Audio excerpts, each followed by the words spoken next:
Welcome back to the channel, everybody. Thank you so much for joining me and allowing me to continue to be your daily advocate. If you're new here or you're not subscribed for any reason, please do me a huge favor and hit the subscribe button. Thank you to all of you who have been watching and following me for so long. It truly means a lot, and I'm glad that I can be this person. So, Ripple has given 4 more reasons to get the Security and Exchange Commission internal documents. Before we get into how XRP bullish run is going to start, let's have a quick recap of how the Security and Exchange Commission is almost comically failing to follow the correct protocol. So, a dagger was thrown at the financial startup, Ripple, on December 22, 2020. The Securities and Exchange Commission filed a complaint against Ripple Labs and 2 of its top executives. The regulatory agency said the defendants traded $1.3 billion in cryptocurrencies as security but did not initially register them. The Security and Exchange Commission characterizes XRP as a security because it was used to fund a platform that allows money transactions for merchants. Ripple Labs and the executives involved profited from the deal as well. So, the Security and Exchange Commission argued that it should have been registered with them, along with the disclosure of specific financial facts for public consumption. Well, they said the measures are intended to combat fraud and safeguard investors' interests, which is far from the truth as we know. Instead of complying with the requests, Ripple chose to fight the Security and Exchange Commission in court. According to Ripple, the lawsuit was slanted against cryptos and an attack against Ripple. Now, Ripple lawyers reminded the court that the Security and Exchange Commission internal records are equally significant to the Howey analysis, scienter, and fair notice, as well as an impartial examination of defendants' comprehension in considering the aiding and abetting accusation. This was Ripple's answer to the Security and Exchange Commission argument that a previous order by Judge Torres rendered the Hinman 2018 speech and accompanying notes, as well as the Estabrook notes, irrelevant to the XRP action. However, Judge Torres dismissed their move to dismiss the lawsuit against them, making the protected data irrelevant and unfindable, according to the Security and Exchange Commission. Ripple argued that the court order did not invalidate the Hinman speech communications or the court decision that those materials were not privileged. And the same should be true for the Estabrook notes. And the Hinman speech communications, according to Ripple, are immediately related to the fair notice argument, which Judge Torres explicitly permitted to continue over the Security and Exchange Commission petition to strike. Contrary to the Security and Exchange Commission suggestion, defendants have never suggested that communications related to the Hinman speech were only relevant to the recklessness standard, the Ripple counsel said, adding that the Security and Exchange Commission internal documents are relevant to the Howey analysis, scienter, and fair notice, as well as an objective review of defendants' understanding when considering the aiding and abetting charge. Well, Ripple is giving more and more evidence, and the Security and Exchange Commission is just delaying the case. What do you think? Is there any that it would end in May? Also, despite the upcoming discovery-related motions, Chris Larson and Brad Garlinghouse want to continue with the briefing. The regulators, on the other hand, are of the opinion that this is not the case given that the individual defendants have yet to answer the complaint and plead affirmative defenses. The Security and Exchange Commission believes that such a briefing schedule is premature and respectfully requests that the court direct the parties to meet and confer regarding a summary judgment schedule once the Security and Exchange Commission has advised the court of its position on the need for additional discovery. The Security and Exchange Commission position, that a summary judgment date in mid-May is premature, is unsurprising. Given that, the Commission has methodically delayed the action, ostensibly to thwart Ripple's desire to put the case behind them. Delay tactics are perhaps the Security and Exchange Commission's most powerful weapon against Ripple in the lawsuit. Ripple, on the other hand, has effectively stated their argument in a manner that demonstrates an effort to follow the rules.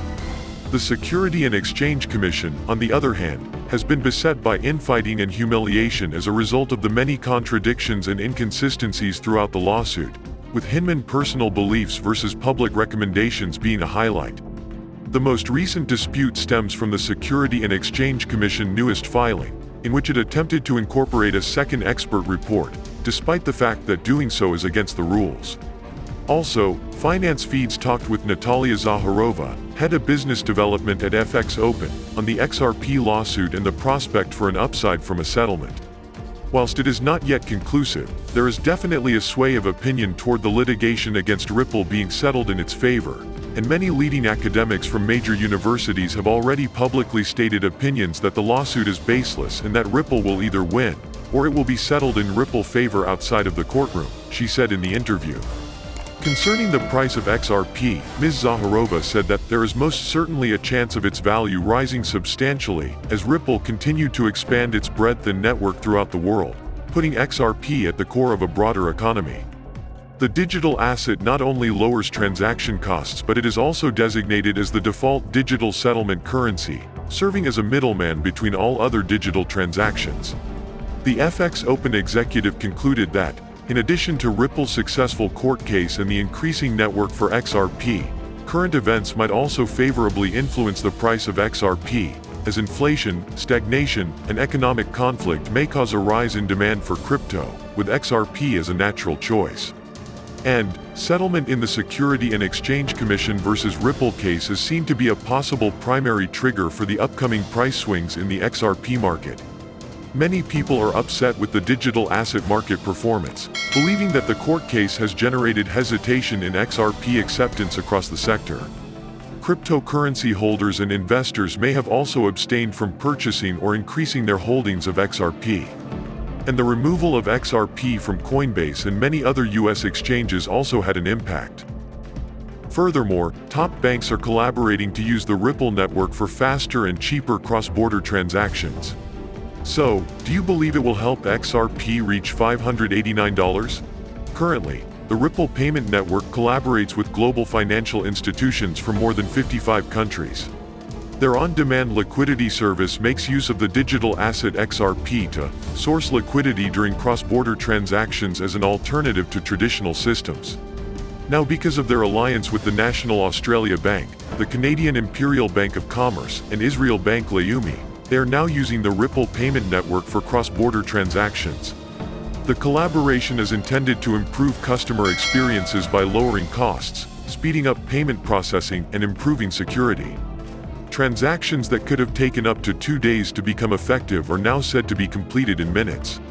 The Alliance of Financial Institutions is also expected to open new doors for each to access world-class international innovation initiatives and insights. This is an opportunity for institutions to collaborate on solutions to common issues, as well as combine and leverage global knowledge and insights to find ways to stay ahead in the competitive and rapidly changing world of fintech. And despite the Security and Exchange Commission versus Ripple Labs lawsuit, the company has been expanding its reputation and international partnerships. The Ripple network is gaining traction in Australia. It is recognized by financial institutions, and the company members collaborate with the country authorities to develop a crypto regulatory framework.